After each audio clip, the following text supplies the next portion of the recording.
দেশ এক ভোটের প্রস্তাব আনছেন, সেখানে বিজেপি নেতাদেরকে ডাকছেন সাধারণ মানুষকে জানানোর জন্য যে এক ভোট এক দেশ কি। অনেকে হয়তো বোঝেন না ব্যাপারটা, তার ফলে কি হবে, তার লাভ কি হবে, তার সুযোগ সুবিধা কি হবে, তার ফলে আমাদের যে স্কুল ডেজ বাঁচবে, আমাদের স্কুলগুলো বছরের 5 বছরে 3 বার, কখনো সেন্ট্রাল ফোর্স কখনো পুলিশ এই দ্বারা অধিগৃহীত হবে না, কর্মদিবস বাঁচবে, বিজনেসম্যানদেরকে বারবার চাঁদা দিতে হবে না, সর্বক্ষেত্রে উপকার হবে, মানুষকে গিয়ে ভোটের জীবনহানি হতে হবে না।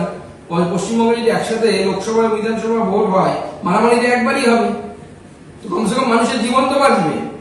একবার মারামারিটাই পছন্দ হচ্ছে না দিদিমণিদের, তৃণমূল কংগ্রেসে। তারা বলছে আমরা 2বার 3বার করে মারামারি করবো, পঞ্চায়েতে মারামারি করবো, লোকসভাতে মারামারি করবো, বিধানসভাতে মারামারি করবো। এই 3বার মারামারি করার এত উদ্গ্রীব হয়ে আছে তৃণমূল কংগ্রেস, সেই জন্য তারা এক দেশ এক ভোট মানছে না। ভারতীয় জনতা পার্টির তরফ থেকে যেখানে আমাদেরকে ডাকা হচ্ছে, আমরা সব জায়গায় গিয়ে মানুষকে সচেতন করছি যে দেখুন এর ফলে এই সুবিধা।